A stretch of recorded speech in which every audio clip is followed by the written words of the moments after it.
That's an increase of almost 57,000%. Well, Andrew, we're here this morning in Chester because in this particular region, so Chester and the wider area of West Cheshire, back in 2014, the ONS said they had one asylum seeker living in this region. Fast forward a decade and they now say they have 618. Now, if you take a look at that as a proportion per 10,000 of the population, back in 2014, that would mean that per 10,000 of the population, there was 0.03 asylum seekers. Now, if you take a look per 10,000 of the population, that's every 10,000 people, there are almost 17 asylum seekers. That's an increase of almost 57,000%. Now, some people might argue that those figures are pretty complicated and they might tell various different stories, but the difference between 1 in 2014 and 618 now is very, very stark. Now, we've been here this morning speaking to people and finding out their thoughts on not just here in West Cheshire and Chester, but the distribution between here and other areas. For example, in the UK, there are 59 councils that have 0 asylum seekers. So we've been finding out people's thoughts on the distribution of asylum seekers here in the UK. 59 councils in the UK who have no asylum seekers. Do you think the distribution is done fairly? No. Why not? Because I get the impression that Chester is absolutely flooded with immigrants at the moment, and also where my mother-in-law lives in Hale, there's a lot around there, Hale, Altrincham area as well. It does seem that certain areas of the country are bearing the proportion of the problem more than others. Yeah, I think they're more than welcome here. I think, we've got enough space for them. Absolutely, we should all be doing our part. Yeah, we can take more. It's a rich region. We've got more than enough resources for them. So yeah, definitely. There's so much history, and it's English sort of through and through. Is being irrevocably changed by the introduction of so many new people, shall we say? That sort of thing. Well, there we are, some very mixed views there, but that is the job of GB News with the People's Channel. We're here all day getting the views of the people here in West Cheshire and Chester. Let's go to Tony Maguire in Glasgow. Tony.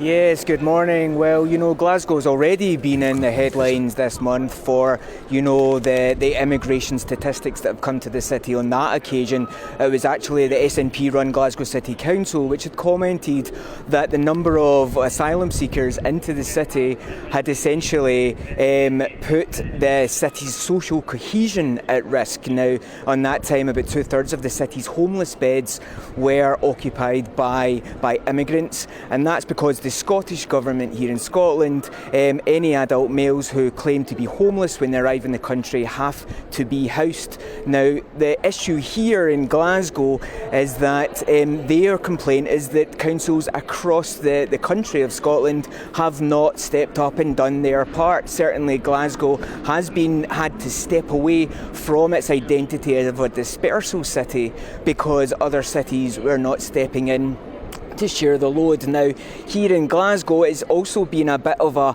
contentious issue. People haven't quite understood how to feel about it. The long-sung slogan of Glasgow is "People make Glasgow," but on the other side, we've also got the really harsh costs of immigration to the city. Now, although those UK numbers are low, and of course, a low immigration is a reserved power, there was a private members' bill that's been raised this week, which asks whether immigration should be now the responsibility of the Scottish Government, i.e.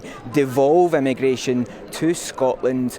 And I think that is really what I'm here in Glasgow to talk to people today, whether they like that idea, because of course the UK Government and the Scottish Government have two very, very different views on immigration.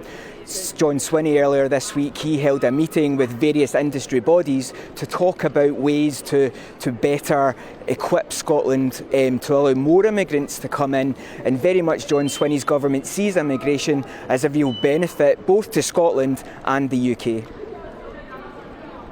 Thank you, Tony Maguire there in Scotland, and thank you, Sophie Reaper in beautiful Chester. Yes, we are on air, and this is the pulsating GB newsroom behind the scenes with these very hard-working, very young, small, compact team we are, but everybody works incredibly hard here. Right, I'm just going to make sure that Ollie, my cameraman, can reverse his way around, because I'm going to make my way to Mark White, our Home and Security Editor, who is, of course, looking at these figures, which have only just landed at 9:30 this morning. But we know a lot of you at home are concerned about the number of people who are coming to live here, Mark, when it feels like you can't get a GP appointment, you can't get a hospital appointment, you can't even park your car because this country feels overwhelmed. So, good news this morning. I think good news as far as the government, Sir Keir Starmer, is concerned, because he can show that net migration is falling, and in fact across pretty much all categories it's falling. Whether that was to do with this government or the previous government is a moot point. But take a look at this. 50% almost the net migration figure has fallen by. So that's the numbers coming into the country versus the numbers leaving the country. It shows that 431,000 in the year ending December 2024 is the net migration figure. Now that compares to 860,000 a year earlier, except it doesn't, or it does. But we were told that the net migration figure the last time they came out was 728,000.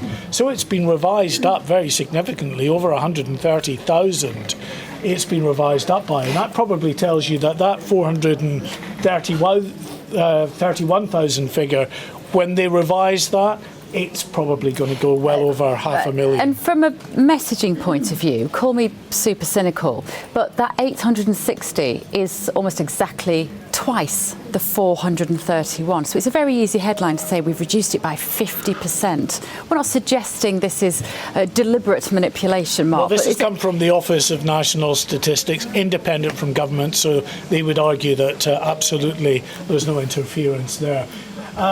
Just to confuse people further, it's not just the Office for National Statistics figures that have come out today. The Home Office have issued more figures that are a bit more up to date in the terms that they take the first quarter of this year into consideration as well. So if we look at work visas, 192,000 work visas were granted in all categories in the year ending March 2025. That's 39% fewer than the year ending March 2024, but crucially 40% more than in 2019.